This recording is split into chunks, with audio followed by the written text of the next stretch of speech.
atas batu.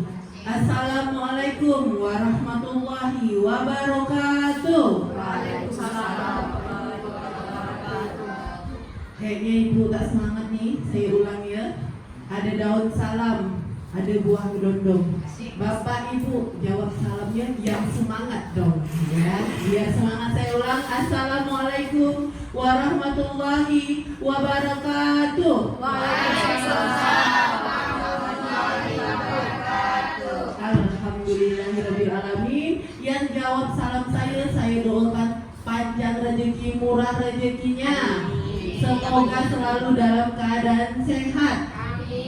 Semoga Bapak Ibu yang datang hari ini pun nantinya diberikan rezeki yang berlimpah ruah. Amin. Alhamdulillah. Ibu-ibu biasanya paling semangat bilang amin. Dan alhamdulillah pagi hari ini kita semua dapat berkumpul ya Bapak Ibu di acara diseminasi aksi nyata modul 1.4 budaya positif yang nantinya akan disampaikan oleh calon pemburu penggerak angkatan 7 ya, Ibu Siti Nurvia Yunita SPD. Dan nantinya silakan kepada Bapak Ibu yang untuk sharing ataupun apa silakan untuk bertanya jawab. Nanti kita akan buka sesi tanya jawab. Dan sebelum kita memulai acara ini, ada baiknya kita bersama-sama mengucapkan basmalah. Bismillahirrahmanirrahim.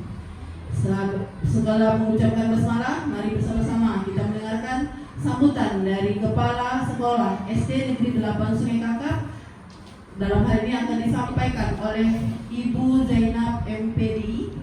Mohon maaf, Ibu Haja Zainab MPDI. Kepada Ibu dengan hormat disilakan. Bismillahirrahmanirrahim. Assalamualaikum warahmatullahi wabarakatuh. Alhamdulillah, kita ucapkan puji syukur alhamdulillahirabbil alamin wassalatu wassalamu ala asrofil anbiya'i wal mursalin wa ala alihi wa sahbihi ajmain. Bapak Ibu guru SDN yang saya hormati, wabil khusus kepada Bu Siti Nurvia Yunita SPD yang saya hormati dan saya banggakan. Alhamdulillah, puji syukur kita panjatkan kehadiran Allah Subhanahu wa Ta'ala pada pagi yang berbahagia ini. Kita semua masih diberinya nikmat iman, nikmat kesehatan, baik itu jasmani maupun rohani, sehingga kita bisa berkumpul bersama-sama di ruangan SDN 8 ini, yaitu dalam rangka sosialisasi. Ada 3 CGP atau aksi nyata modul 1 dan 4 destinasi budaya positif, yaitu dan akan disampaikan nanti calon guru penggerak angkatan 7 SDN 8 Sungai Kakap Kabupaten Kuburaya. Yang kedua, semua kita ucapkan juga selamat kepada teman kita Bu Nurvia, Bu Siti Nurvia Yunita SPD atas keberhasilannya sehingga bisa lulus menjadi guru penggerak. Jadi perlu Ibu juga ketahui bahwa guru penggerak di Sungai Kakap ini tingkat SD itu ada 4 orang, termasuklah teman kita Bu Siti Nurvia Yunita SPD. Semoga nantinya dia melaksanakan tugasnya dengan baik dan juga kita bisa sharing-sharing ya, sharing sesama teman juga kemudian kelas yang lain juga, terutama kelas 1, kelas 4 ya, kelas 4 ya, yang sudah menggunakan kurikulum merdeka. Dan insya Allah tahun ini kita kelas 2 dan 5 ya, 2 dan 5 juga menggunakan kurikulum merdeka. Untuk tahun depan yaitu semuanya kelas 3 dan kelas 6. Jadi tahun depan semuanya udah pakai kurikulum merdeka. Untuk itu Bapak Ibu saya harapkan semuanya ya, dengan sosialisasi ini mari kita dengarkan dengan sungguh-sungguh, karena ini suatu ilmu bagi kita ya, suatu ilmu yang bermanfaat untuk kita untuk kita laksanakan nantinya untuk anak-anak didik kita, ya. Dan juga terutama yang sudah memakai kurikulum merdeka, termasuk juga guru olahraga dan juga guru agama, ya. Untuk itu saya ucapkan terima kasih kepada Guru Siti Nurfiah Yunita SPD dan juga teman-teman semua atas kesediaannya pada hari ini semua hadir. Dan ada juga kita doakan teman kita yang sakit, ada 2 orang tidak bisa hadir, semoga diberi kesembuhan. Ada 3 orang ya Bapak Ibu tidak bisa hadir karena berhalangan karena sakit. Mari kita bersama-sama doakan semoga beliau lekas sembuh. Amin ya rabbal alamin. Baiklah Bapak Ibu, mungkin itu saja yang saya sampaikan. Lebih kurangnya mohon maaf. Assalamualaikum warahmatullahi wabarakatuh. Waalaikumsalam warahmatullahi wabarakatuh. Baik, terima kasih kepada Ibu Haja Zainab MPDI yang sudah memberikan sambutan sekaligus memberikan motivasi untuk kita semua. Semoga nantinya dengan diadakannya sosialisasi ini kita semua dapat menjadi guru yang profesional dan berkarakter. Amin. Dan tentu saja kita langsung saja masuk ke acara inti kita di pagi hari ini, yaitu penyampaian sosialisasi dari Ibu Siti Nurfiah Yunita SPD. Dengan hormat disilakan. Mohon izin saya berdiri ya Bapak Ibu.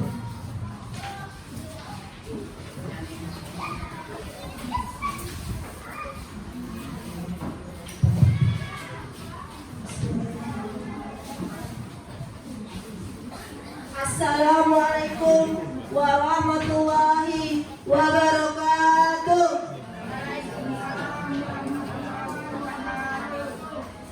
Sebelumnya saya mohon izin berdiri karena sepertinya kurang nyaman kalau memberikan sedikit.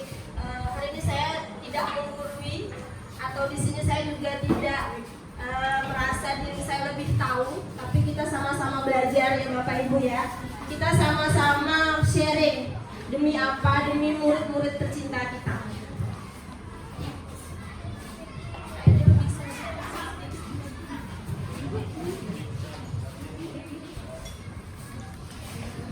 Ya, saya sudah teknis sedikit. Saya di sini mohon izin untuk berdiri di sini menyampaikan sedikit ilmu yang saya dapatkan dari hasil pendidikan saya di guru penggerak angkatan 7. Salawat dan salam tidak lupa saya aturkan ke junjungan kita Nabi Muhammad SAW atas segala manfaat yang kita dapatkan hari ini. Semoga menjadi berkah untuk kita semua.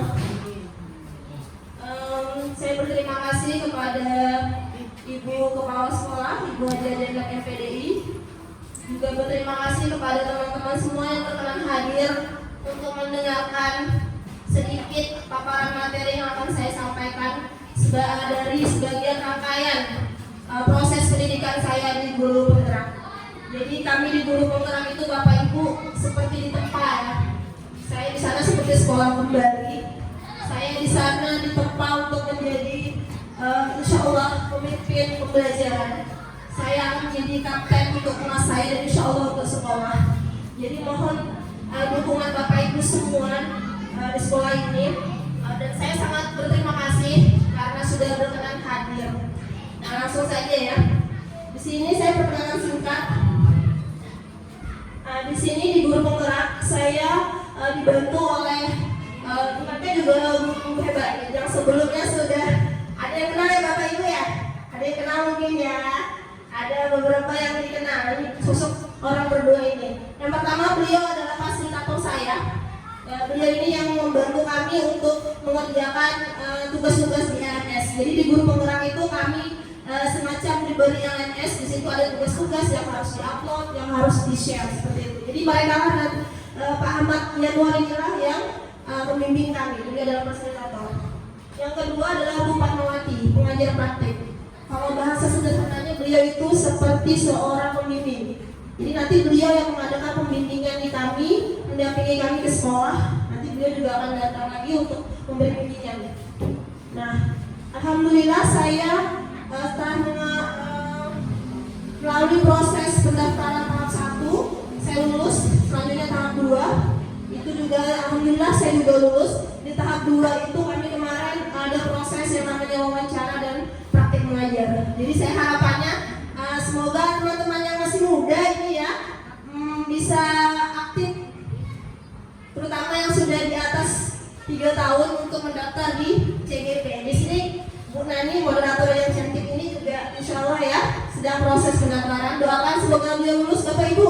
Amin. Nah, sepertinya kalau di CGP banyak sekali tugasnya ya Bu ya. Iya benar. Tapi tugasnya itu insya Allah menyenangkan. Kenapa? Karena di situ kita berkumpul dengan guru-guru hebat. Di sana saya berkumpul dengan orang-orang yang punya pengalaman mengajar yang luar biasa. Jadi saya di sana seperti termotivasi nih Bapak Ibu. Jadi di sana saya merasa bahwa mengikuti guru penggerak itu sepertinya dilihat begitu berat, tapi ternyata setelah dijalani, alhamdulillah berat tidak sih. Tapi tetap saja rasanya menyenangkan karena tadi saya punya banyak pengalaman yang teman-teman lain bagikan dan oh iya ya ternyata di sekolah lain begitu. Di sekolah saya juga ternyata begini. Kurang lebih aja masalahnya. Mungkin yang dirasakan Bapak Ibu semua di sini juga seperti itu. Next. Oke. Tujuan dari pembahasan saya hari ini adalah guru dan tenaga kependidikan lingkungan SDN 8 Sungai Kakap dapat memahami konsep-konsep budaya positif sesuai filosofi Ki Hajar Dewantara. Jadi nanti saya akan sedikit membagikan apa sebenarnya yang mendasari pemerintah untuk menggalakkan kurikulum merdeka. Itu tadi ya.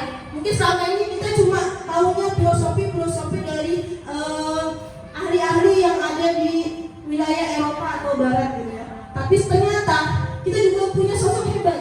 Beliau itu adalah Hajar Dewantara. Makanya sekarang digalakkanlah, digaungkan lagi pemikiran-pemikiran Ki Hajar Dewantara yang saat ini kita kenal dengan kurikulum merdeka. Lanjut lagi yaitu guru dan kepala sekolah dapat termotivasi untuk melakukan budaya positif sesuai dengan filosofi Ki Hajar Dewantara. Apa sih budaya positif? Nanti akan dibahas. Terus memberikan pemahaman teori motivasi, hukuman dan penghargaan restitusi. Memang ya ada beberapa istilah yang mungkin masih Bapak Ibu belum pernah dengar ya. Ada yang pernah dengar belum Bapak Ibu istilah restitusi? Mungkin kalau hukuman kita udah biasa lah ya. Kalau restitusi, ada yang pernah dengar nggak Bapak Ibu? Belum ya? Belum ya? Belum. Nanti akan saya jelaskan. Terus memberikan pemahaman tentang keyakinan kelas. Apa sih keyakinan kelas? Apa sih bedanya dengan peraturan sekolah? Apa bedanya dengan peraturan? Nanti juga akan kita bahas. Selanjutnya memberikan pemahaman teori kebutuhan dasar manusia dan dunia berkualitas. Kebutuhan dasar manusia bukan cuma makan ya Bapak Ibu. Jadi nanti dipikir kebutuhan dasarnya bahan pokok makanan. Bukan. Ini kebutuhan dasar manusia secara psikologis, ya. Terus memberikan pemahaman teori 5 posisi kontrol. Jadi selama ini Bapak Ibu entah sadar entah tidak ada di posisi kontrol mana dengan muridnya, ya. Nanti juga akan kita bahas. Selanjutnya memberikan pemahaman teori segitiga restitusi yang terdiri dari menstabilkan identitas, validasi tindakan yang salah dan menanyakan keyakinan kelas tadi. Next. Nah, tolak ukur saya nggak usah Bu. Next. Oke.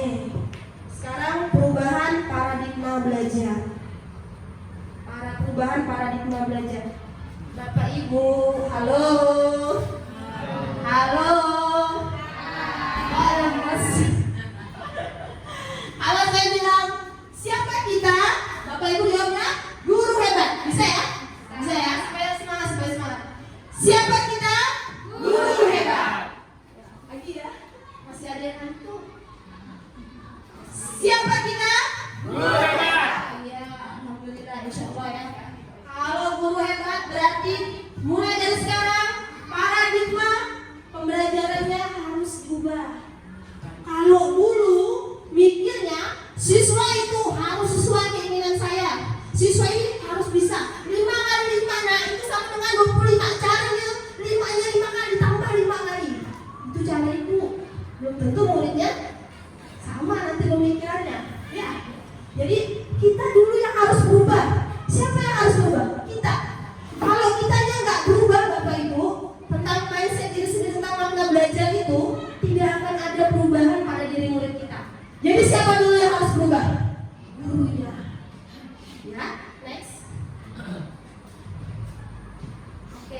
Tadi sudah saya sebutkan, dasar-dasar pemikiran Ki Hajar Dewantara itu adalah dasar-dasar dari Merdeka Belajar. Bu, Merdeka Belajar itu apa sih? Apakah murid dibiarin aja belajar sesuka hati? Apakah seperti itu? Tentu saja tidak. Jadi di sini beliau menyebutkan, jadi kalau KHD itu berarti Ki Hajar Dewantara ya Bapak Ibu. Di sini beliau menjelaskan bahwa tujuan pendidikan yaitu menuntut segala kodrat yang ada pada anak-anak agar mereka dapat mencapai keselamatan dan kebahagiaan yang setinggi-tingginya, baik sebagai manusia maupun sebagai anggota masyarakat. Oleh sebab itu, pendidik itu hanya dapat menuntun tumbuh kembangnya saja. Ingat ya, kita hanya menuntun, bukan mengontrol, apalagi mengendalikan. Sama sekali kita tidak punya hak untuk mengendalikan tumbuh kembang anak. Misal di kelas kita nih, yang pintar matematika kan 2-3 orang ya, paling lah 2-3 orang. Kita mikirnya, ini nggak bisa banget matematika nih, bisa gitu. Diajarkan 2 kali 2 bisa sampai 6, cuma mana? Nah, ternyata selama ini mungkin saja kita cuma menyalahkan, tapi kita tidak tahu bahwa anak tersebut mungkin pola belajarnya harusnya mungkin dengan pelajarannya visual atau dicontohkan pakai benda nyata. Bisa saja seperti itu. Kita matematika di depan kelas.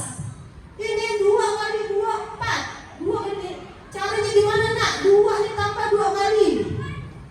Iya Bu, kalau anaknya itu cepat makan, kalau enggak. Ada gak anak yang bisa jalan-jalan terus tuh? Kan? Bisa orang budak ini jalan terus. Bisa jadi pola belajar dia tidak statik. Dia suka jalan. Gimana cara ngajarinnya? Kita kasih dia permainan yang bisa buat dia suka bergerak tadi.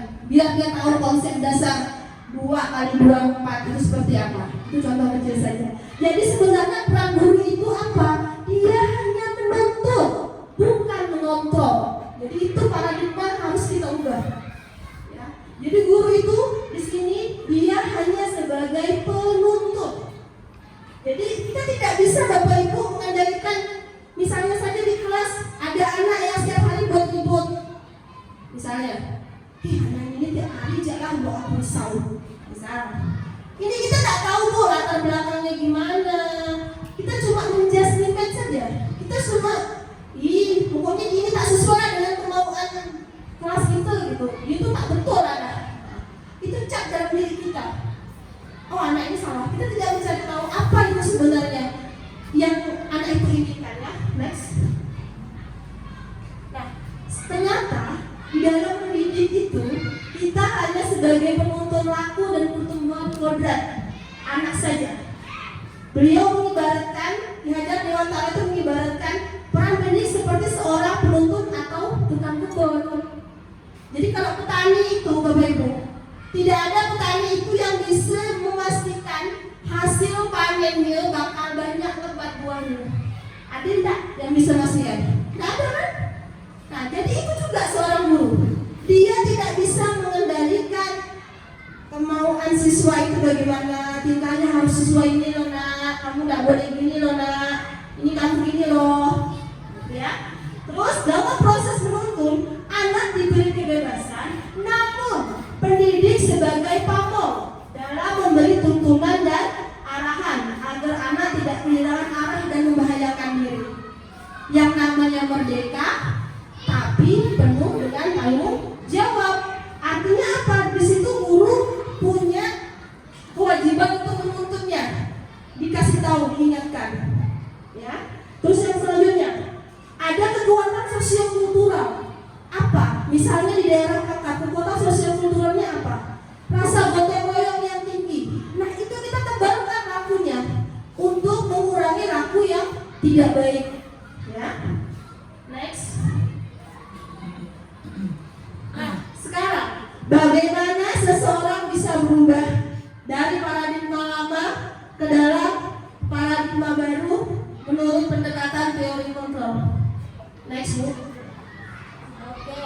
Menurut dari Dr. Stephen R. Covey dalam bukunya Principles Center Leadership tahun 1991 menyatakan bahwa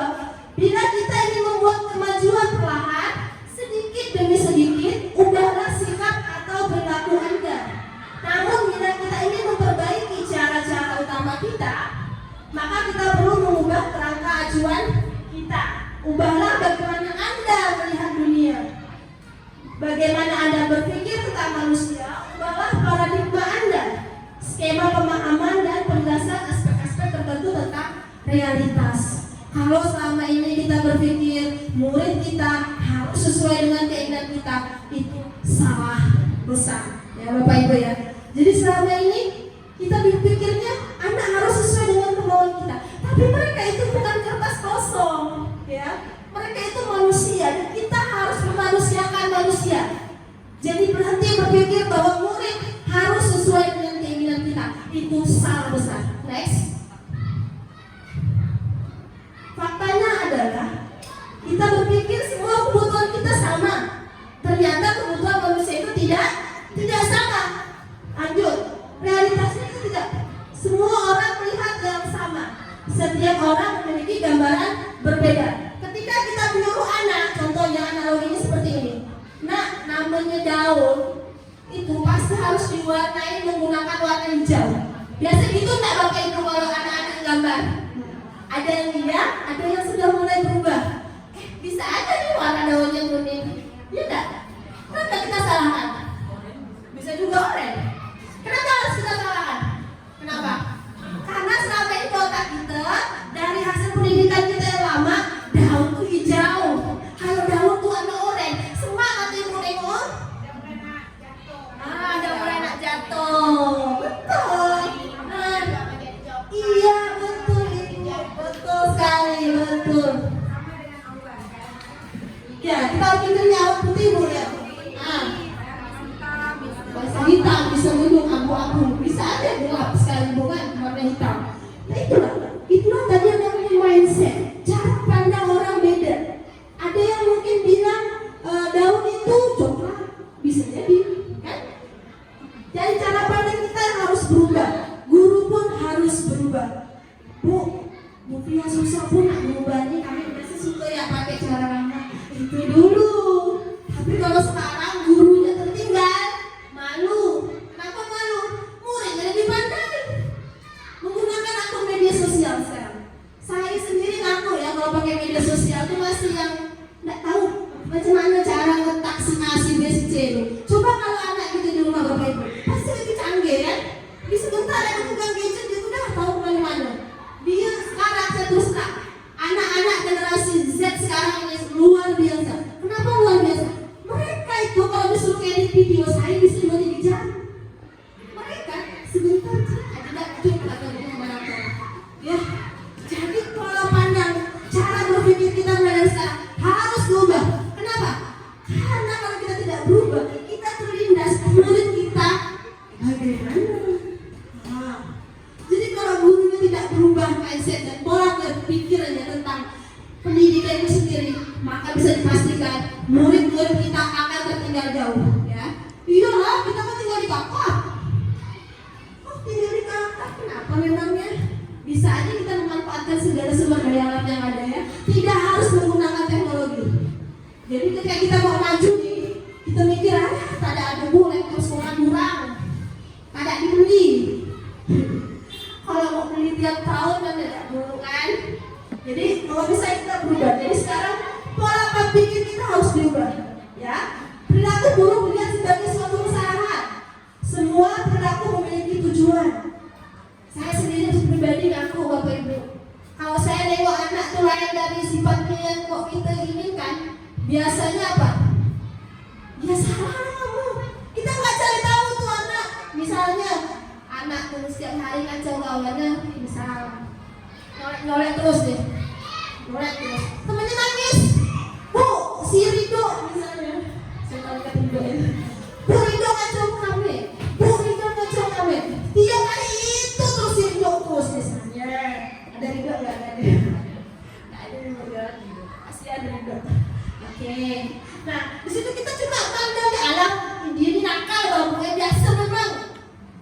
Itu pola pikir guru cara apa? Cara barunya gimana? Cari tahu kenapa kira-kira si Rido ini sifatnya selalu buat kita kesal. Kenapa? Kita kayaknya dari awal memandang dia itu salah aja sudah. Stop sampai situ salah, udah. Si Rido salah, makan, udah.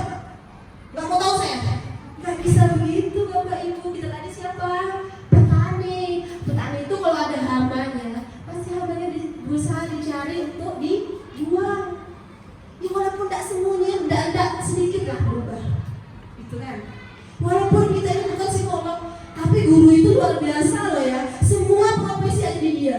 Saya ke Bapak Ibu. Saya ya. Biasa ada Bapak Ibu ngurus anak sakit perut, jadi dokter dadakan. Biasa nggak ngurus anak nangis diam-diamkan. Biasa ya.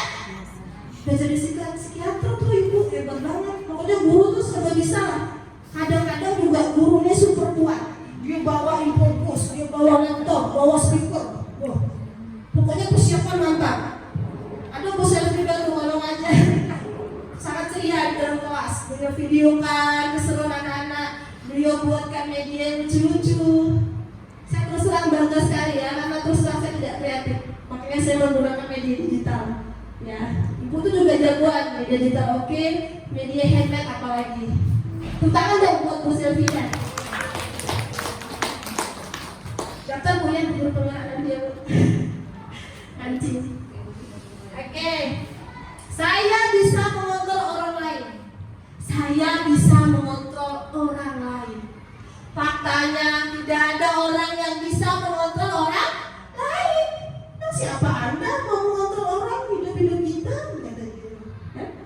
Tidak ada orang yang bisa mengontrol hidup orang, termasuk murid kita. Karena murid kita juga orang. Dia manusia loh Bapak Ibu. Harus kita ingat, manusia itu harus dimanusiakan. Jangan dia kamu tuh harus bisa faktor persekutuan terbesar tuh ini Nana. Itu biasanya ya, dia diajarkan wah. Padahal kita kasih dia kebebasan tuh untuk nyari gimana sih cara nyari faktor persekutuan terbesar dengan cara dia. Maunya kita, aduh tak bisa terus ya kan. Coba diapakan perkalian tuh. Saya kesal sendiri ya karena wah bisa begitu juga ternyata. Tapi insya Allah di guru penggerak saya akan mengubah sedikit demi sedikit. Jadi saya kalau ngajar agak-agak santai. Bukan santai dalam arti saya nggak tahu mau kemana, tapi saya tahu ini anak mau diapain. Kok dulu saya nggak tahu dah. Jadi saya harus mengontrol dia. Faktor persekutuan terbesar caranya begini nak. Nih pakai power factor nih. Power factor aja ibu taunya. Tak ada cara lain. Oke. Lanjut. Pemaksaan pada saat rujukan gagal. Kolaborasi dan konsensus menciptakan pilihan-pilihan baru. Model berpikir menang kalah. Jadi kalau selama ini kita merasa diri kita guru nih harus menang, wrong, salah. Bisa aja kita mendapatkan win-win solution. Artinya ketika anak bermasalah, jangan merasa kita harus menang dari dia dan dia harus kalah karena kamu salah. Tidak. Yang kita harus cari adalah model berpikir menang-menang, win-win solution. Next. Disiplin positif. Apa itu disiplin? Apakah disiplin itu harus masuk ke kelas tepat waktu? Apakah seperti itu? Dia harus mematuhi peraturan sekolah. Tidak boleh buang sampah sembarangan. Itu disiplin. Ternyata disiplin itu bukan hanya sekedar mematuhi peraturan. Dah sampai situ. Dia patuh. Tak itu terpaksa tanda tidak peduli dan tidak menjadi bagian dari habitnya atau kebiasaannya. Next.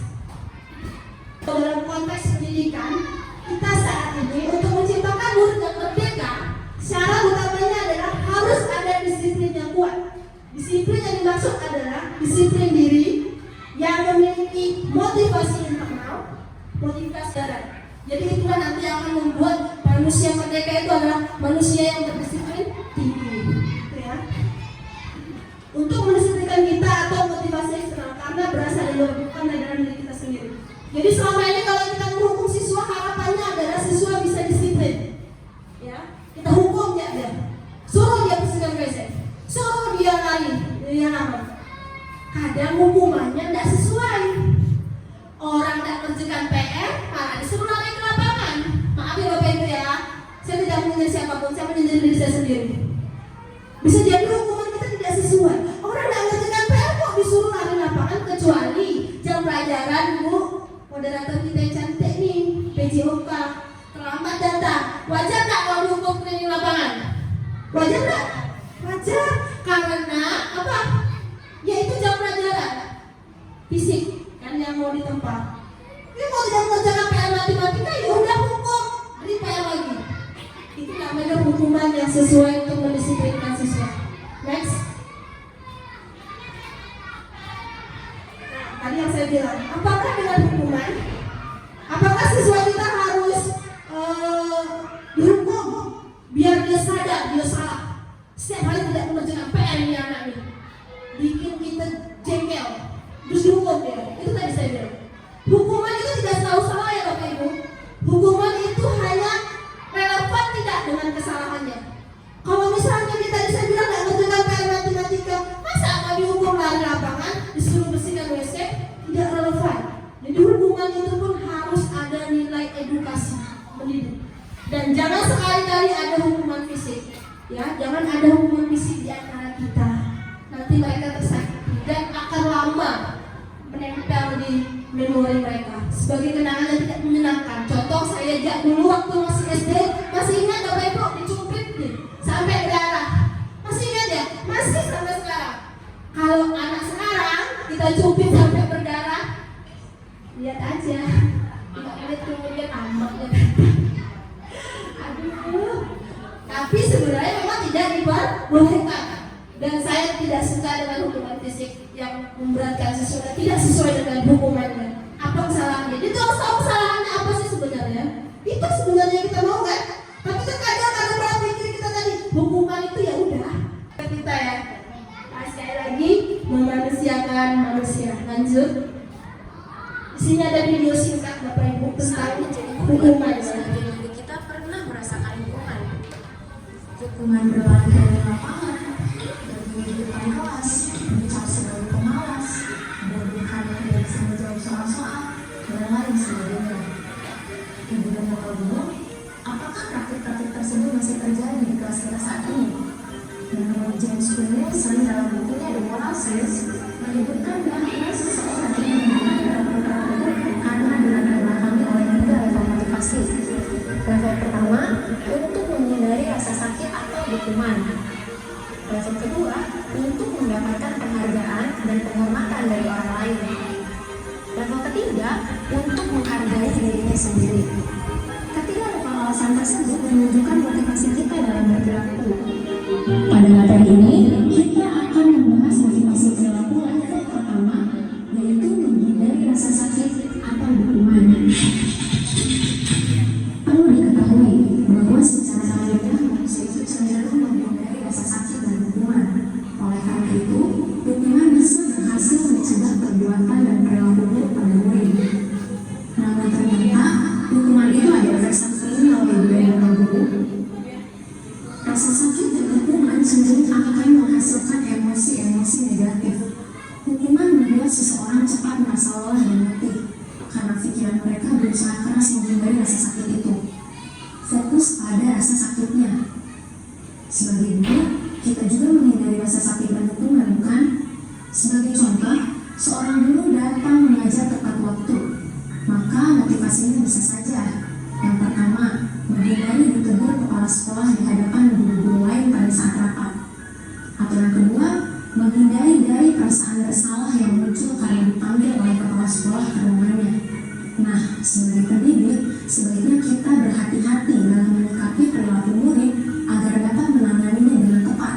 Tidak hanya solusi praktis yang sifatnya sementara, namun juga menyadarkan akan akibat dari perbuatannya. Hal ini akan membuatnya belajar dari kesalahan dan berusaha untuk tidak mengulanginya lagi. Jika ibu dan bapak guru melihat murid menunjukkan perilaku buruk, coba lakukan 3 hal ini. Yang pertama, jangan langsung menghakimi murid. Coba ajak mereka bicara terlebih dahulu dari hati ke hati. Yang kedua, jadilah pendengar yang baik untuk mereka. Jangan menolak saat murid berbicara. Dengarkan saja, hingga akhirnya murid menceritakan motivasi dan alasannya melakukan perilaku buruk tersebut. Yang ketiga, bimbing murid untuk memahami konsekuensi apa yang mereka dapatkan atas pilihan dan perilakunya. Murid akan sadar dengan sendirinya tanpa ia perlu mendatangkan hukuman dan rasa sakit. Ibu dan bapak guru, mari kita refleksikan bersama. Apakah Jadi itu tadi Bapak Ibu ya, sekilas bagaimana ketika murid kita hukum. Mereka hanya akan mendapatkan rasa sakit. Terkadang tanpa tahu sebenarnya apa sih kesalahan saya. Kenapa sih Bu Fia atau Bu Nanda menghukum saya?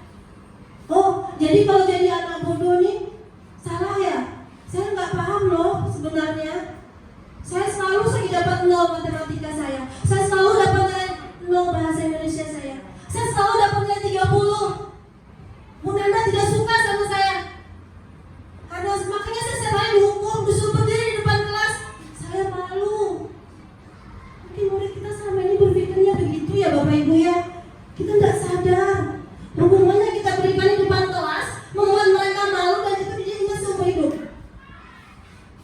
Jadi kita selama ini mungkin hanya menghakimi mereka saja, tidak mencari solusi. Sebenarnya kenapa misalnya si Akbar tidak bisa membaca sampai kelas 6 misalnya. Kita hanya fokus mencari kesalahan dia tanpa berpikir diri kita ini benar atau tidak menghukum dia. Kita suruh keluar kelas, nggak bisa nih, nggak bisa baca terus. Dia akan semakin ciut karena hukuman-hukuman kita. Bukan merasa dirinya harus berubah. Ternyata hukuman bisa saja memberikan dampak lebih buruk bagi psikologisnya. Ya, jadi manusia itu, next. Manusia itu ternyata memiliki 3 motivasi perilaku dalam hidupnya. Tanpa kita sadari, kita yang guru-gurunya saja ini mungkin juga seperti ini. Yang pertama, untuk menghindari ketidaknyamanan atau hukuman. Misalnya, kita datang ke sekolah tiap hari, tidak masuk, merasa apa?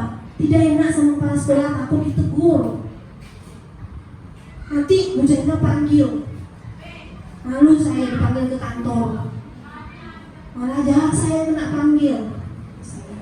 Begitu juga siswa saya, begitu juga siswa kita ya. Bisa saja dia merasa ini kami, saya terus salah. Dia pokoknya dirinya memberontak gitu ya. Terus untuk mendapatkan imbalan atau penghargaan dari orang lain. Ya, mungkin bisa saja kita supaya kita ini misalnya murid kita, mereka biasanya lebih suka nggak dikasih reward? Suka nggak Bapak Ibu kasih reward permenka? Suka?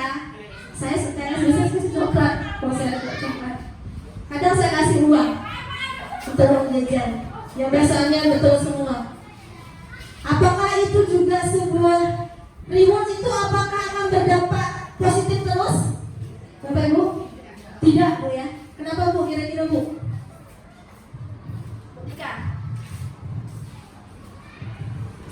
Karena nanti ada kecemburuan sosial. Ada yang tidak bisa kan, dengan kemampuan dia yang memang kemampuannya hanya kecil mungkin, tidak sebesar kawannya yang selalu mendapat reward. Dia akan cemburu atau iri. Kok kawan saya terus? Sebenarnya kita maunya dia usaha, tetapi karena kemampuan dia tadi tidak mampu, nah itu akan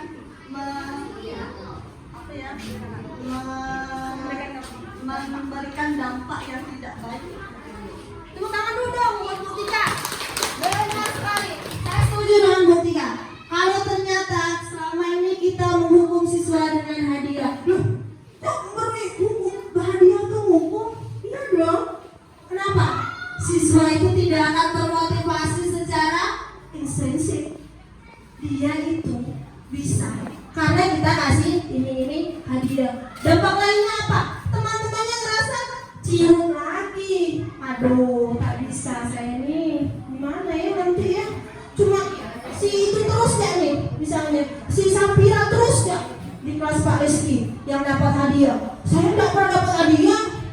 Oh berarti kalau selama ini kita menghukum siswa dengan hadiah, ya. Padahal Bapak Ibu, hadiah itu tadi menghukum dia terus.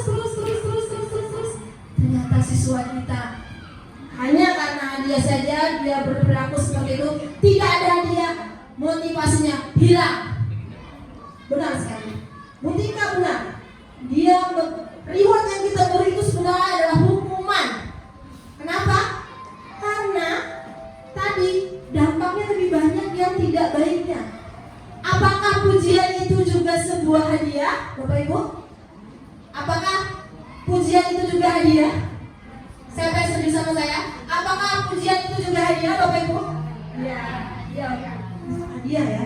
Ih, si itu pintar nak. Jangan terpaku pada nilai akademik saja ketika mau memuji siswa. Ada begitu banyak kecerdasan anak yang kadang kita sia-siakan karena bukan akademik. Hello, kita tidak boleh lagi berpikir ya Bapak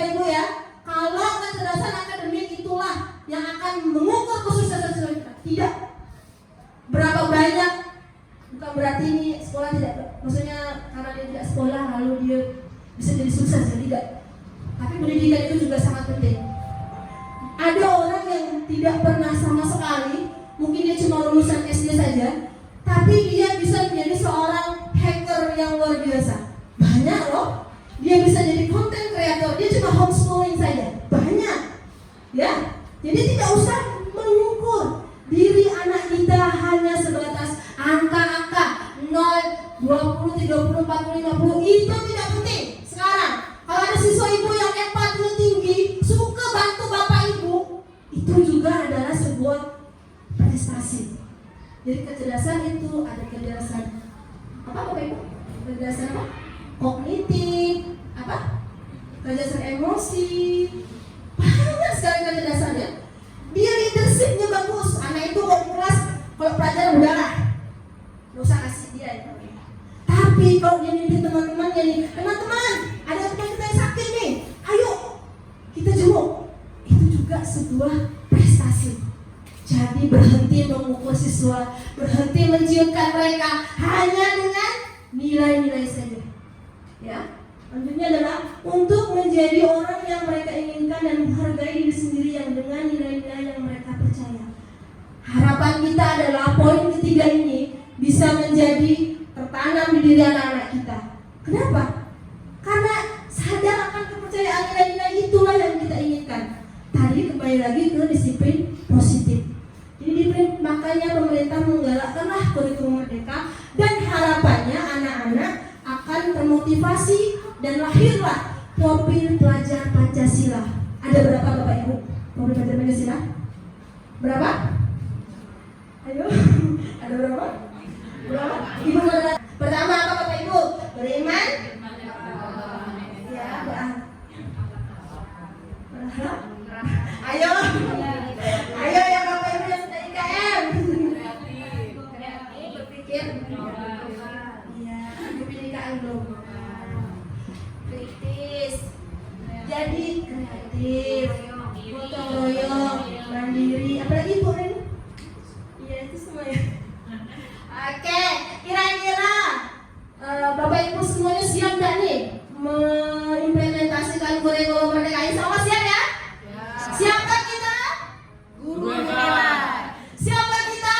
Guru hebat. Ayo dong, Mas Raki. Apa perlu saya kasih ice breaking senang-senang sedikit nih? Boleh ya? Boleh Bu? Ini dulu. Berdiri dulu dong, Bapak Ibu. Kita berbanana caca aja ya. Karena banana caca ini terbukti anak kelas 6 yang les di jam-jam ngantuk tuh senang, semangat ya. Tolong carikan Bu, banana caca Bu. Banana caca ya. Nanti boleh ditiru es breakingnya.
Ice breaking di kelas saya jam-jam ngantuk itu banyak. Jadi kalau senang Bapak Ibu ngos-ngosan, saya tidak apa-apa ngos-ngosan di kelas saya. Anak-anak itu energinya berlimpah. Jadi kalau jam-jam 11 istirahat, dimakan tuh kan ngantuk orang. Kalau kelas 6 kita biarkan dia ngantuk, dah. Kalau duduk atau mutika langsung tidur dia. Boleh dipakai ya mutika di kelasnya nanti ya, ice breaking. Jadi banyak sekali ice breaking. Contohnya kita bisa buat tepuk, fokus gitu terus ya. Padahal tidak fokus tapi tidak apa-apa. Biar tidak kan. Tapi belum tentu kebutuhan dasar sebagai manusia tadi saya sudah penuhi untuk diri saya sendiri ya. Makanya ada yang namanya love yourself. Itu bahasa kerennya ya, Belanda langsung. Jadi ternyata manusia itu punya kebutuhan dasar. Bapak Ibu, betul tidak? Alhamdulillah. Kita lanjutkan lagi. Ternyata murid kita sebagai manusia juga punya kebutuhan ini. Memang begitu. Kita ini, makanya saya bilang, guru itu profesi yang mulia, profesi yang sangat hebat. Kenapa? Yang mau jadi guru itu emang orang-orang yang penyabar, penyayang, dan cinta pada dunia anak. Kalau kita tidak cinta pada pekerjaan kita, gimana Bapak Ibu? Sabar enggak ya? Ya, saya sendiri belum ya. Terus terang saya sendiri belum. Sedang belajar. Saya sedang belajar dengan guru-guru hebat yang ada di sini. Saya yakin guru-guru di sini hebat semua. Kalau siswanya banyak bikin stunning siang-siang tuh, mereka masih tetap sabar.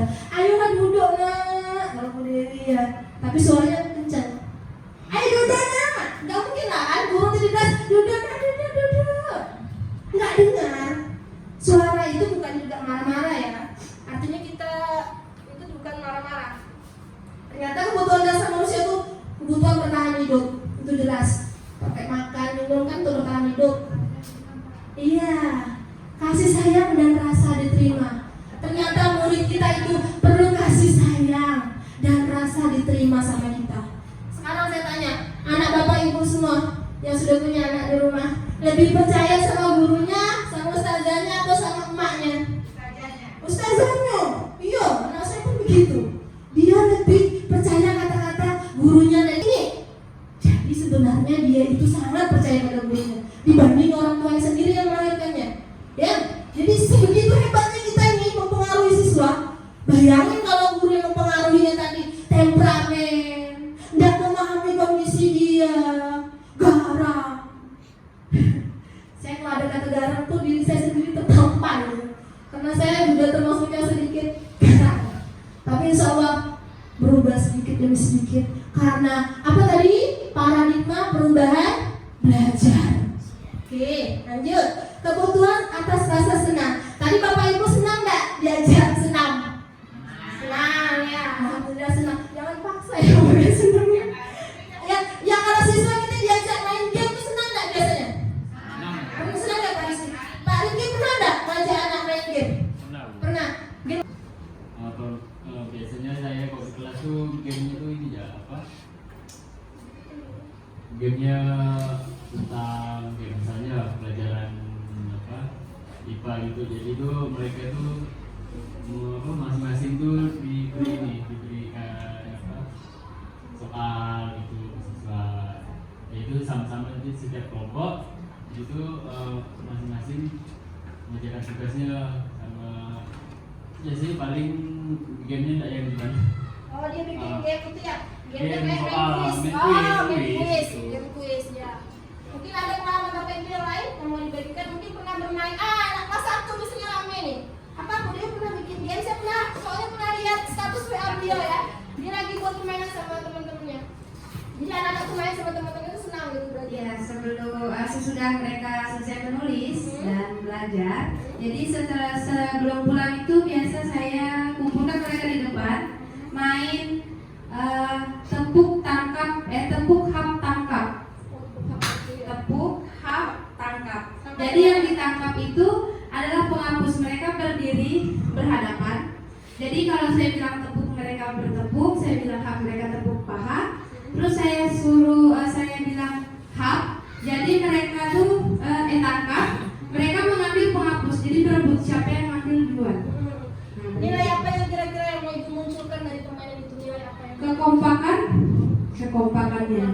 Ya, dan konsentrasi. Konsentrasi. Oke. Tepuk tangan dulu dong untuk Dewi dan Pak Riki yang mau berbagi pengalaman. Senang belajar itu adalah kita ajak mereka untuk bersenang-senang, tapi tetap ada yang namanya nilai yang ingin kita gali apa. Lewat permainan itu saya rasa pasti ada nilai yang mau digali. Contoh gotong royong. Apakah gotong royong itu hanya sebatas bersih-bersih? Ada yang berpikiran seperti itu? Tidak. Gotong royong itu bisa dalam bentuk macam-macam. Contoh di kelas, anaknya dibiasakan untuk misalnya ada temannya yang sakit. Gimana caranya supaya misalnya teman sakitnya lumayan kuat, misalnya sampai masuk Jadi kita hanya menjadi pendorong saja. Lanjut, pengakuan atas kemampuan. Anak-anak itu biasanya rebutan.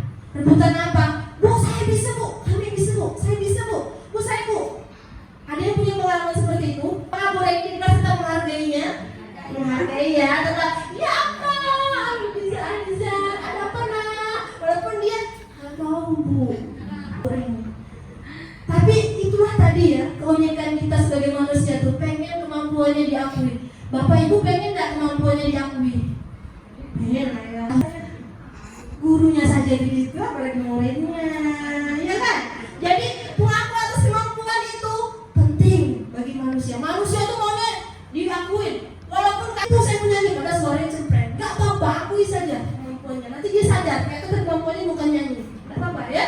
Jadi kita tuh harus memunculkan dan kita harus apa ya, bahasa saya itu speak up. Walaupun saya sendiri aja tidak, ya inilah saya. Saya tidak jago public speaking. Saya juga orangnya pemalu. Pemaluin ya. Saya tidak jago public speaking. Tapi di guru penggerak saya terpaksa harus jago public speaking. Entah itu online, entah itu offline.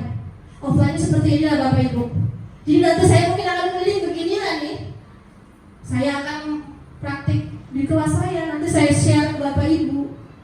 Itulah tadi pengakuan atas kemampuan. Saya pengen Bapak Ibu juga mengakui diri Bapak Ibu juga mampu dalam bidangnya masing-masing. Karena tadi apa? Manusia tidak ada yang sama. Mungkin Bu Putri diem tapi jago menulis. Bu Nanda jago ibu masak. Iya Bu ya. Semua kemampuan harus diakui. Setuju sama Bapak Ibu? Setuju. Kemampuan Bu Halimah, beliau yang menata sekolah ini menjadi sangat asri dan hijau. Kamu jangan menutup Bu Halimah. Sekolah hijau, go green kita ada di tangan beliau. Guru-guru hebat lainnya. Jadi semua kita ini harus pengakuan atas kemampuan. Ya. Sekarang kenapa ada pembentukan keyakinan kelas atau sekolah? Jadi saya kasih ulang ya. Keyakinan kelas baru dengar ya Bapak Ibu ya? Baru dengar. Saya juga baru dengar. Dengarnya di modul di CGP ini lah. Saya dengar ada keyakinan kelas. Jadi setiap awal semester kalau bisa buat keyakinan kelas. Tapi bukan berasal dari diri kita, tapi kesepakatan kita dengan siswa. Contoh, tidak boleh main HP untuk gurunya. Misalnya itu siswa nulis gitu nih, misalnya ada nih kita berdiri diam-diam tempel di dinding.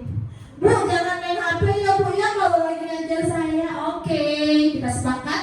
Itu namanya keyakinan kelas. Misalnya Bu, kita buat kelas kita cuma boleh izin ke toilet 1 kali. Misalnya, itu keyakinan kelas namanya. Jadi perbedaan peraturan kelas dengan peraturan sekolah dengan keyakinan sekolah itu beda ya. Jadi kalau peraturan sekolah itu biasanya ditetapkan oleh dewan guru dan kepala sekolah. Sudah mutlak itu hukum. Itu nanti misalnya ada konsekuensinya. Tapi bagaimana jika keyakinan kelas? Keyakinan kelas dibangun berdasarkan kesepakatan. Jadi kalau awal semester nih, Bapak Ibu coba praktekkan nanti di kelasnya masing-masing. Sudah ya? Bisa berbagi Bu? Bisa ya? Terima kasih. Kalau saya di jam pelajaran olahraga itu, saya memang menekankan, bukan menekankan sih, lebih ke mungkin bisa dibilang peraturan kelas ya. Saya bilang sama anak, kalau jam pelajaran olahraga di lapangan, jangan ibu yang menunggu, tapi kalian yang menunggu ibu. Yang kedua, harus menggunakan pakaian olahraga, bukan lepis ataupun kemeja. Seperti itu. Baru 2 sih yang saya terapkan. Maaf Bu ya, mohon izin yang nomor 2 itu termasuk peraturan sekolah. Oh, iya. Ya. Jadi keyakinan itu sebelumnya ibu ada kesepakatan tidak dengan muridnya pas membuatnya kesepakatan ya. Jadi nanti awal semester insya Allah bulan Agustus boleh ya Bapak Ibu terapkan. Itu anak-anak masih baru semua tuh. Kalau dulu bahasa saya learning contract class. Bahasa Indonesia itu kontrak belajar. Itu kontrak belajar itu ya. Jadi setiap kali kita buat kesepakatan itu adalah norma-norma atau nilai-nilai yang harus mereka jalani di kelas, mereka patuhi ya. Jadi nanti kita buat keyakinan kelas. Ini saya langsung sharing saja. Di sini saya membuat keyakinan kelas di awal semester. Waktu itu saya mengajar di kelas 5C ya. Jadi saya waktu itu membuat seperti ini Bapak Ibu. Mereka saya beri kertas yang biasanya sticky note ya. Terima kasih ya. Sticky note. Jadi saya buat sticky note begini, saya bagikan ke mereka. Ini di kelas saya ya. Jadi awal penerapannya di kelas saya itu sticky sticky-note-nya. Saya bagikan ke mereka, yang cewek saya kasih pink, yang laki-laki saya kasih warna kuning. Jadi di situ mereka bebas.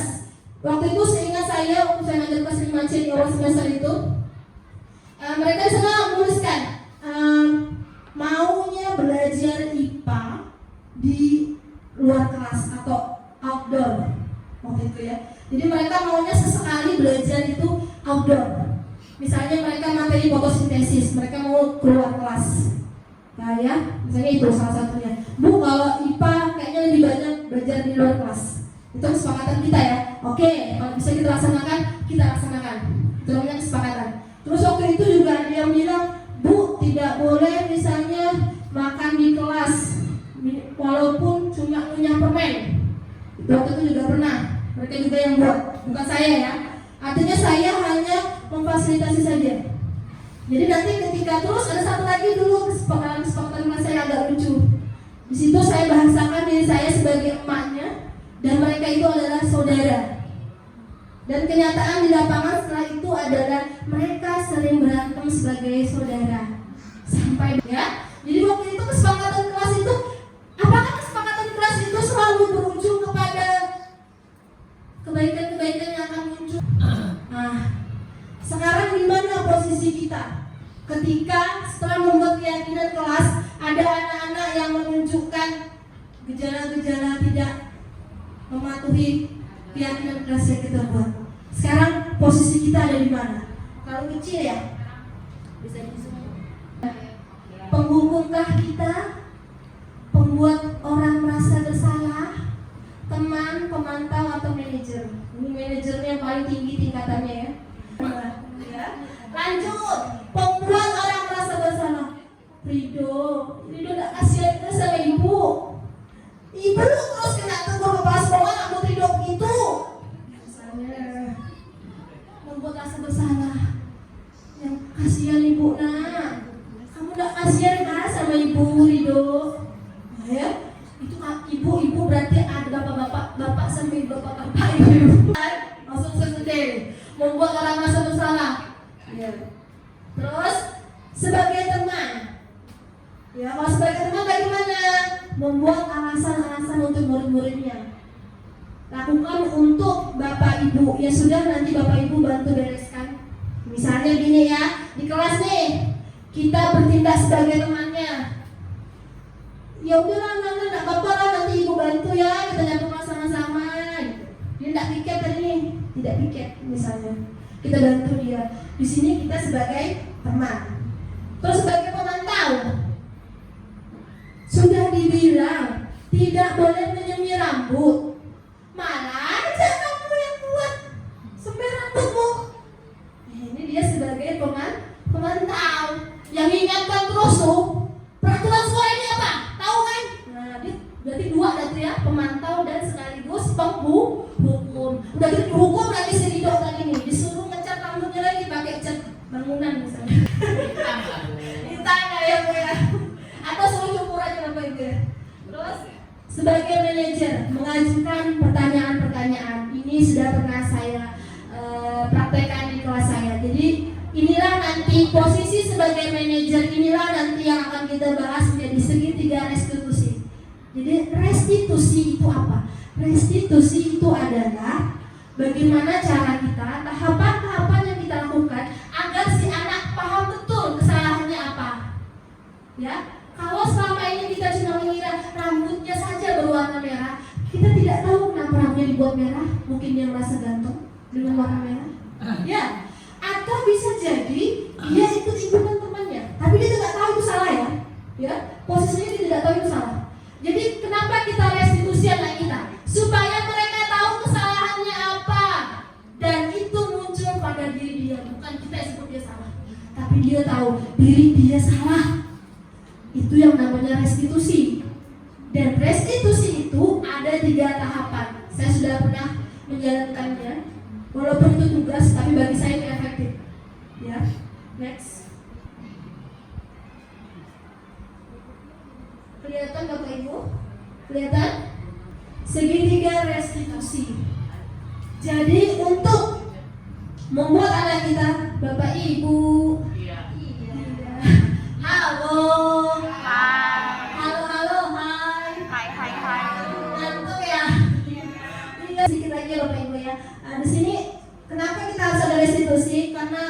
menyadarkan anak untuk tahu kesalahan diri sendiri itu penting. Siapa kita? Guru hebat. Siapa kita? Guru hebat. Terus mau jadi guru hebat, terus guru hebat. Oke, kalau guru hebat dengan sebentar ya Bapak Ibu ya. Nanti kita lanjut lagi. Terus kenapa sih kita harus melakukan restitusi? Kenapa coba kira-kira? Supaya apa tadi Bapak Ibu? Ada yang bisa?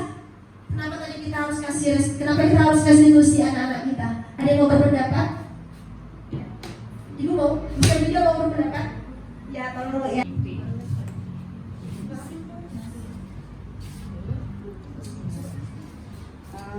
Assalamualaikum warahmatullahi wabarakatuh. Waalaikumsalam warahmatullahi wabarakatuh.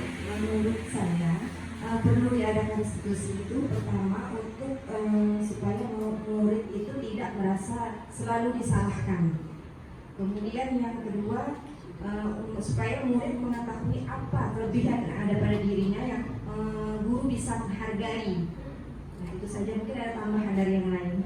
Terima kasih. Untuk Bu Selvida, betul sekali ya. Jadi supaya murid itu tahu apa kesalahannya, bukan kita yang menyalahkan. Jadi anak itu tahu kenapa dia salah. Kenapa ya saya selalu dimarahin sama Bu Selvida misalnya. Tendang kawan, masa salah? Saya kan cuma bergurau, bukan benar-benar bah. Anak kita gitu bahasanya ya. Bergurau bah Bu, itu cuma meminta itu juga tadi SD. Itu biasanya anak kita ya, dia nggak tahu itu salah. Kadang kita, kalau dikasih tuh nggak bisa ya. Mana jangan minta es orang, mana kamu pandai-pandai kamu tendang. Itu berarti kita tidak membuat dia menyadari bahwa itu adalah sesuatu yang salah. Dia nendang kawannya, dia pukul tangan aja biasa aja, karena mungkin di rumah dia seperti itu. Kita tidak tahu ya. Bisa saja anak, ya Bu. Kebiasaan. Kebiasaan. Bisa saja dia kebiasaan rumah gitu. Tataran, adiknya dicupain dan dipukul. Makanya di sekolah juga dia seperti itu. Biasanya perilaku seperti itu dianggap biasa sama anak karena dia terbiasa di sekolah terbawa-bawa. Jadi itu yang sebenarnya tidak sadar dia itu salah.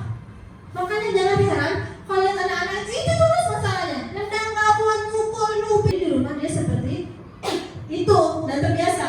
Maka diadakanlah sebuah restitusi. Ya. Jadi restitusi itu bukan menghukum.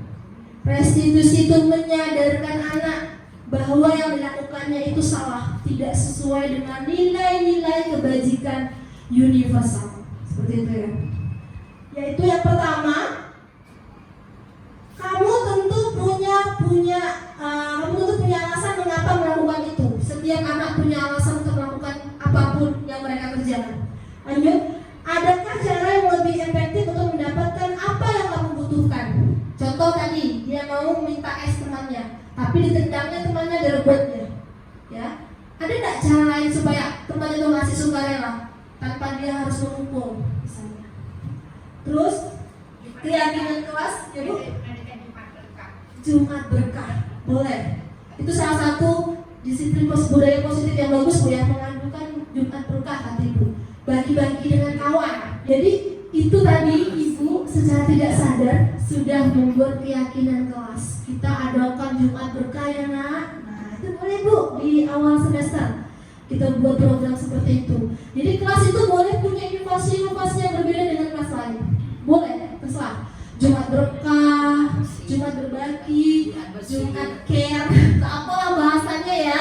Misalnya nanti saya suka bikin rujak di kelas saya. Bulan sekali atau 2 bulan sekali kami ngerujak sama-sama. Apakah semua anak sama-sama merasakan? Akhirnya kita bisa sama-sama ngerujak. Di rujakan itu saya tetap menyisipkan pembelajaran.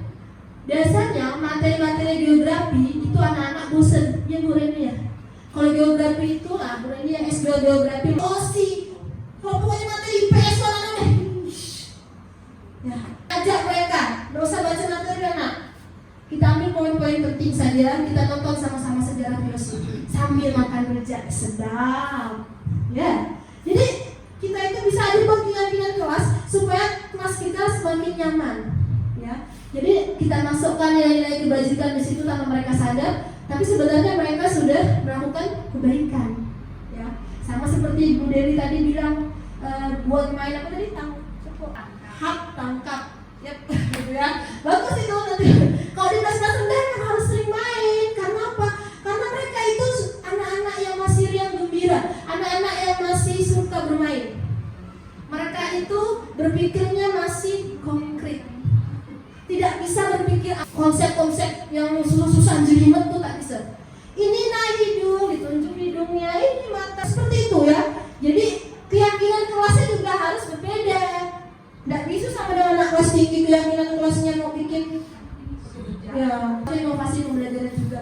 Jadi inovasi itu tidak selalu kita belajar tentang teknologi, tidak. Tapi saya juga mengajarkan teknologi juga. Jadi supaya mereka balance, seimbang. Kekeluargaan dapat, teknologi juga mereka hebat. Jadi seperti itu ya. Jadi kita tuh harus visioner. Jadi guru itu harus bisa memadukan kearifan lokal kayak nilai gotong royong itu harus kita masukkan. Tapi kita juga tidak gaptek teknologi. Jadi seperti itu ya. Terus kamu ingin menjadi orang yang seperti apa? Setiap orang pasti pernah melakukan kesalahan. Jadi jangan juga ibu bapak bilang salah nih kamu nih. Ih kamu semua salah terus ya. Malah kamu terus orangnya. Kita harus sadar kita ini manusia. Bapak ibu murid kita juga manusia. Dia punya kodrat alam dan kodrat zaman. Zaman saya sekolah dulu, kalau misalnya kita diolok-olok sama kawan, nggak berani ngadu ke orang tuanya. Kalau anak sekarang, dia olok-olok sedikit, ya, beda bu, beda zaman. Jadi guru itu harus mengikuti kodrat alam si anak itu dan kodrat zamannya. Anak sekarang disebut generasi strawberry. Tahu generasi strawberry? Tahu strawberry kan bentuknya cantik enggak? Cantik. Cantik tapi kan lucu gitu kan, cantik merah aja. Merah gitu. Bahasa Belanda gitu ya. Tapi di dalamnya begitu lunak. Ya, generasi sekarang itu seperti itu ya Bapak Ibu ya. Tidak sama generasi kita dulu ya. Saya mungkin ada yang lebih mungkin generasinya lebih bagus lagi. Mereka mentalnya baja. Jiwa untuk berjuangnya luar biasa. Tapi generasi kita sekarang, kalau kita biarkan, dia akan jadi generasi strawberry, cantik di luar, di dalamnya lunak. Sikit aja dimarakan, nangis, ngadu, ya, tidak kuat secara mental. Dirundung di media sosial, dia tidak mampu, akhirnya bunuh diri. Banyak kejadian seperti itu. Ya, jangan sampai anak-anak didik kita menjadi generasi strawberry, cantik di luar, lunak di dalam.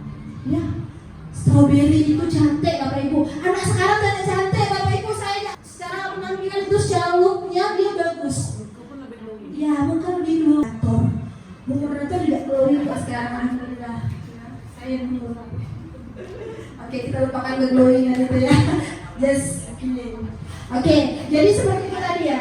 Jadi kenapa ada restitusi? Itulah jawabannya tadi.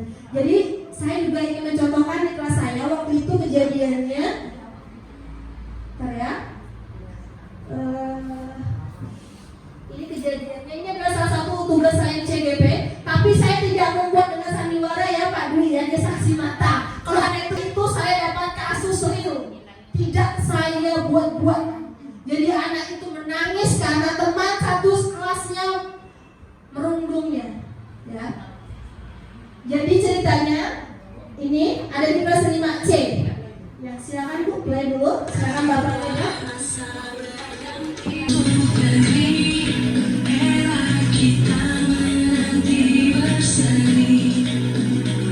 Oke, ini pada hari Rabu 13 Desember 2022, Kaila, ini mah beneran anaknya ya, namanya emang Kaila ya Bapak ya, menangis di pojok kelas. Ceritanya menangis. Dan ketika saya tanya kepadanya, dia tidak mau menjawab dan teman-temannya pun kebingungan. Temannya yang buat salah aja tidak merasa salah. Awalnya nangis di pojokan. Cuma ini. Aduh, tidak ada yang tahu mengapa Kaila menangis. Saya berinisiatif, saya sebagai gurunya untuk menanyakan apa yang membuat Kaila menangis. Saya menggunakan segitiga restitusi untuk mencari tahu apa yang salah. Silakan Bu, play dulu Bu. Ini adalah kasus real ya. Nah, ini tahapan restitusi lanjut Bu. Ini tahapan restitusi yang saya gunakan. Yang pertama adalah saya memvalidasi dulu kesalahannya apa. Menanyakan keyakinan kelas dulu dari awal. Bu, stop dulu Bu. Jadi pertama tadi saya sudah sedikit bahwa di kelas saya ada kesepakatan bahwa saya adalah emaknya dan mereka adalah anak-anak dan bersaudara. Itu keyakinan kelas yang harus mereka ingat. Satu, mereka adalah saudara. Jadi tidak boleh saling menyakiti ya. Lanjut Bu. Nah, saya menanyakan dulu, kenapa kalian menangis? Ada masalah apa nak? Ya, waktu itu saya tanya seperti itu, tapi tidak dijawab. Setelah itu, lama-lama dia sudah sedikit tenang, baru dijawabnya. Kenapa dia menangis? Nah ini ya, lanjut Bu. Setelah menstabilkan identitas, saya tanya kesalahannya temannya apa sampai dia menangis. Terus saya tanya, mana anak yang paling membuat dia menangis? Karena satu kelas, ya, yang mojokkan di satu kelas. Ternyata waktu itu si Kaila merasa tersinggung karena handphone saya bunyi, ya. Posisi saya tidak ada di kelas. Menurut temannya, kalau handphone yang berbunyi milik gurunya tidak boleh dilihat. Paham? Kaila pikir itu boleh, mungkin penting karena nelponnya lebih daripada 2 kali. Oh, mungkin penting nih bagi si Kaila. Enggak apa-apa dilihatnya. Bagi teman-temannya itu salah, tidak sopan. Privasi guru. Ya, privasi gurunya. Itu berarti ada perbedaan tadi kan, berarti perbedaan. Nah, si Kaila tidak tahu nih kalau dia juga salah. Dan menurut temannya itu dia salah. Ya. Habis itu dia nangis di pojokan. Katanya yang paling kuat ngomelin dia, yang paling mempermalukan dia itu Najwa. Next. Najwa pun tidak sadar kalau dia ternyata sudah menyakiti hati Kaila sampai Kailanya nangis. Ya. Ya, lanjut Bu. Ini saya sudah menanyakan keyakinan kelas. Jadi akan terlihat di videonya ya Bapak Ibu ya. Nah ini tadi. Next. Biar saya ceritakan kronologinya. Next. Ini ya videonya. Tahu hari ini kenapa dikumpulkan yang berdua? Tidak tahu. Saya pernah nangis. Kita kembalikan.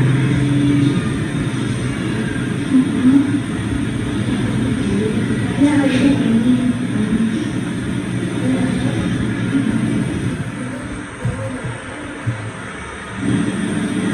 Nama siapa? Lawan dengan Reva. Ada ini nyala. Ini berapa kali? 2 kali.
kesalahannya.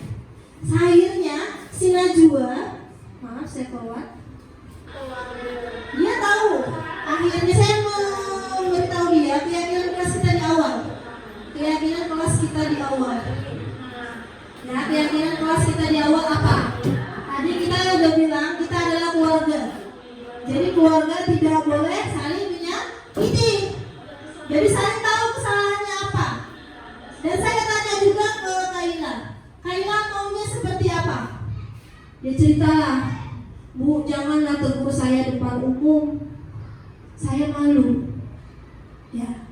Akhirnya si Najwa juga tahu kalau temannya tidak suka ditegur di depan umum. Dia malu, makanya dia sedih. Terus bagi Najwa tadi dia tidak salah negur, tidak sopan kok, Bu.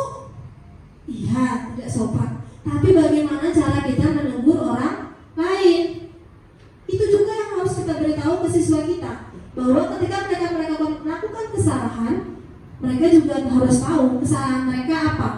Makanya ada yang namanya segitiga restitusi. Itu saja dari saya hari ini. Saya lanjut lagi ke ini. Nah, dengan ayah, saya rasa sudah cukup ya Bapak Ibu ya. Mungkin saya akan kembalikan ke Bu Moderator. Wabillahi taufiq wal hidayah. Wassalamualaikum warahmatullahi wabarakatuh. Sebelum saya tutup, satu lagi jargon kita tadi. Siapa kita? Siapa kita? Oke. Sudah ya, saya balikin ke Bu Moderator. Banyak hal yang kita sebelumnya tidak tahu dan sekarang kita menjadi tahu. Nah, untuk menambah lagi wawasan kita, silakan untuk Bapak Ibu yang memiliki pertanyaan ataupun punya undang-undang selama melakukan pembelajaran baik di kelas, di luar kelas ataupun sesama rekan guru bisa ya Ibu ya. Nah, silakan Ibu, kita sharing sama-sama. Mumpung di sekolah kita ada calon guru penggerak, ya. Jadi kita bisa sama-sama berbagi. Silakan Bapak Ibu, mungkin ada yang mau bertanya. Oke, di ujung sana sudah ada Ibu Halimah.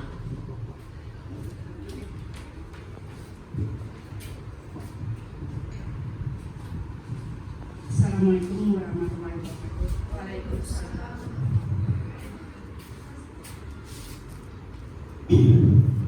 Saya punya permasalahan. Bukannya saya, tapi kita udah sepakati bersama anak-anak. Hari Senin kita ada hukuman kepada anak yang rambutnya panjang. Pak Rizky ya. Itu janji kita beri waktu 2 minggu ya, seminggu dari kubis kita beri waktu sampai Senin ini ya. Janji kita Senin kalau tidak dipotong rambutnya, dirapikan rambutnya, kita mengambil tindakan anak diberi ke halaman dipotong ya. Apakah hukuman yang kami berikan ini salah? Atau berikan kami jalan keluarnya, solusinya? Karena apa? Kalau tidak kita beri ketegasan seperti ini, anak-anak merajalela. Contoh, ya, udah rambutnya 3 cm, tahu-taunya di catnya lagi warna merah. Solusi kita kemarin oleh Bu Rini, yang mana yang itu berwarna di situ dipotong-potong. Kita juga ada Senin juga kan, batas kita kan Senin ini juga kan. Nah, kami minta solusinya bagaimana?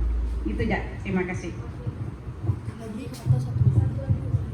Oke, terima kasih kepada Ibu Halimah. Mungkin ada satu lagi ya, Ibu Reni. Assalamualaikum warahmatullahi wabarakatuh. Tadi Ibu Fia sudah menjelaskan mengatasi hukuman anak harus sesuai dengan apa kesalahan anak. Contohnya tadi Bu Fia bilang kalau misalkan tidak mengerjakan PR itu tidak boleh dihukum keliling lapangan atau push up yang mengenai tentang fisik. Hukumlah anak sesuai dengan kesalahannya. Kalau tidak mengerjakan PR berarti hukum menambahkan PR lagi. Nah, itu sudah saya terapkan di kelas saya, tetapi anak itu tidak mengerjakan PR-nya lagi. Nah, itu menurut saya bingung juga Bu, jadi minta solusinya kepada Bu Fia. Bagaimana sih mengatasi atau solusinya bagaimana? Ya, sekian, terima kasih. Oke, dua pertanyaannya dari Bu Halimah dan Bu Reni. Yang pertama dari Bu Halimah tentang kedisiplinan ya. Nah, rambut itu kalau memberikan hukuman yang tepat untuk anak yang kurang disiplin masalah rambut itu seperti apa, dan juga mungkin minta solusi atau tips tips bagaimana cara mengatasi anak yang seperti itu. Yang kedua itu Bu Reni juga sama tentang kedisiplinan, tentang mengerjakan tugas. Ada satu anak yang tugasnya tidak dikerjakan, tadi Bu Fia memberikan contoh untuk menambahkan tugas, tapi nyatanya tugas itu malah makin menumpuk dan tidak dikerjakan, akhirnya makin banyak. Dan kembali juga mungkin sama tipsnya bagaimana. Silakan Bu Fia. Terima kasih guru-guru hebat yang luar biasa, sangat memperdulikan perkembangan muridnya. Tepuk tangan dulu dong untuk guru-guru hebat ini ya. Saya di sini untuk kasus yang pertama yang dihadapi bukan cuma Bu Halimah, tapi itu kasus sekolah jadinya Bu ya. Karena itu tidak hanya di kelas beliau. Jadi sebenarnya itu permasalahan kita bersama. Jadi solusinya apa? Solusinya adalah saya sebenarnya kurang setuju jika harus digundul pitak-pitak, atau sebenarnya saya kurang setuju ya, atau kita hukum dia dipotong di depan umum. Saya kurang setuju. Itu namanya kita sudah merampas hak anak untuk menyadari kesalahannya. Karena ini bersifat sekolah, jadi tentunya kita harus melibatkan ibu kepala sekolah dan semua pihak dewan guru untuk bagaimana ini solusinya.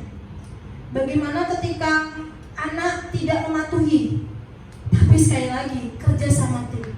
Jangan cuma Bu Halimah atau Bu ini, tapi dibiarkan saja oleh kelas yang lain. Anaknya begitu, dibiarin aja terus.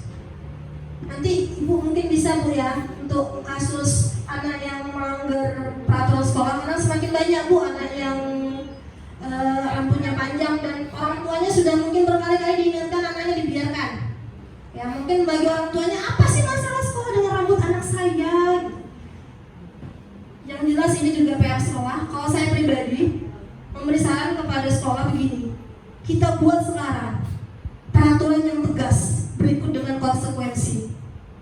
Karena selama ini mungkin peraturan kita belum ketat.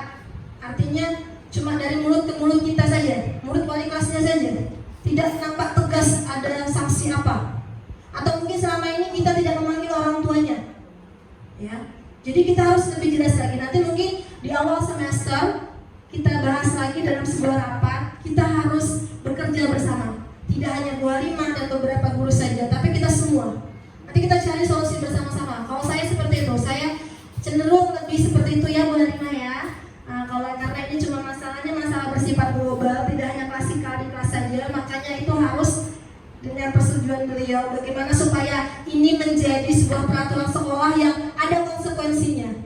Tapi kita tidak boleh menghukum siswa dan membuatnya malu.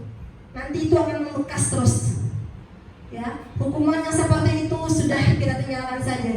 Nanti kalau misalnya dia tidak memotong rambutnya lagi, mungkin nanti kita panggil orang tuanya. Bu, ini saya kasih waktu sekian. Kalau misalnya anak ibu tidak bisa memotong rambut, itu alasannya apa? Ada kadang orang tua yang tidak memotong rambut anaknya alasannya sakit, nanti Bu mau dipotong rambut. Ada ya orang yang kayak gitu ya Bu ya, yang ditindih apa sininya kan. Nah, kadang kita nggak tahu itu keyakinan orang begitu, itu kan kita nggak bisa main ngejudge saja. Ya ada juga yang pakai tindih, ini Bu, ini kan Bu, padahal kan nggak boleh Bu peraturan sekolah. Tapi kita tidak tahu, ada kadang siswa yang tidak boleh dipotong rambutnya nanti sakit, itu keyakinan dia. Kita juga harus tahu nih. Jadi karena ini sifatnya adalah global di sekolah kita, permasalahan sekolah kita, alangkah baiknya ketika nanti kita duduk bersama-sama dengan guru kepala sekolah untuk membahasnya secara rinci, nanti hukuman yang tepat apa, tapi tetap mendidik. Bagaimana Bu Halimah? Ya, terima kasih. Selanjutnya tadi pertanyaan dari Bu Reni. Ya Bu Reni kalian MPD ya. Saya takut jawabnya nih, takut salah. Kalau saya begini Bu ya, ini saya sharing di kelas saya. Saya pernah kedapatan siswa seperti itu. Kadang nggak kerjakan PR 1 kali, nggak kerjakan PR 2 kali. Akhirnya saya tambah PR-nya. Tidak saya istirahatkan. Itu juga hukuman. Jadi dia kerjakan PR-nya kapan? Tidak dibawa balik, tidak dibawa pulang, tapi dia tetap mengerjakan di kelas. Dia tidak usah istirahat. Itu hukuman. Ya, kalau saya seperti itu. Sudah juga. Karena saking numpuknya, istirahat tidak pula, tidak diistirahatkan. Terus lanjut lagi pas masuk jam Itu. lagi sampai pulang juga Itu nggak lagi. selesai. Oh iya, berarti emang siswanya memang tidak memiliki rasa tanggung jawab.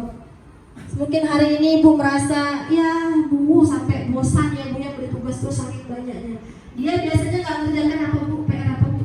Semua PR. Hampir semua mata pelajaran. Jadi Ibu masih memberi PR setiap hari, hampir setiap hari atau Karena udah bosan jadi kalau dia setiap hari kalau mau pulang tuh yang nungguin dia terus. oh nungguin dia. Dan dikerjakan kan kalau Ibu tungguin? Dikerjakan cuman ya sebisanya dia, kadang semaunya dia, kadang nulis soal nggak selesai. Oh gitu. Berarti sekarang kalau gitu caranya Bu Reni yang rela berkorban. Dia nungguin lah siswanya sampai selesai kan. Nah itu sebenarnya udah solusi dikasih tahu dah sendiri sampai gurunya tempat saya kasih tahu ya. Jadi begitu juga bagus. Kenapa? Kita tuh tadi tidak bisa mengontrol Bu ya. Tadi bahasa saya, anak mampunya segitu aja Bu ya. Gimana saya? Ya sudah, Ibu hanya petani. Petani tugasnya hanya menuntun, memberi pupuk. Ketika itu tidak sesuai dengan harapan Bapak Ibu, tidak boleh putus asa. Mungkin sekarang waktu SD masih begitu, kita tidak tahu ke depannya dia masih bertumbuh terus dan terus. Kita tidak tahu hari ini dia malas. Bisa jadi salah satu dari antara kita dulu malas kerjakan PR, sekarang jadi guru. Alhamdulillah, kita tidak pernah tahu tadi. Fungsi guru hanya pamong. Dia seperti seorang petani. Ketika tidak sesuai dengan harapan si petani boleh sedih, manusiawi. Tapi tidak boleh berpikir putus asa. Udahlah, saya menyerah denganmu. Misalnya Alizar atau siapa, nggak pernah kerjakan tugas. Ya, jadi itu dari saya Bu Reni. Jangan patah semangat. Ketika murid Anda hari ini mungkin malas-malasan mengerjakan PR, tidak tahu nanti mungkin dialah profesor di kelas Anda. Jadi keyakinan itu yang kita tanamkan.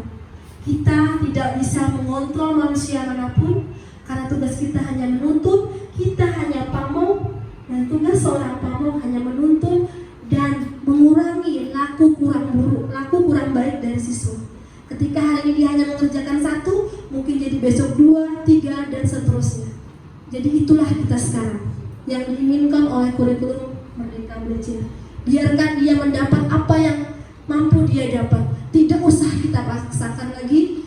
Jangan kita harus membuang paradigma pembelajaran lama bahwa siswa harus selesai 10 soal. Bisa saja dia tidak suka. Ya, bisa saja itu bukan kemampuan dia. Bisa saja tidak suka ilmu eksak. Jangan paksakan dia. Bisa jadi dia adalah seorang atlet hebat. Bisa jadi dia adalah seorang guru di masa depan. Bisa jadi dia adalah calon pemimpin kita. Tidak ada yang tahu Bapak Ibu. Jadi untuk sekarang jangan pernah patah semangat, terus menjadi guru hebat yang berbagi praktik baik dengan anak dengan penuh ketulusan.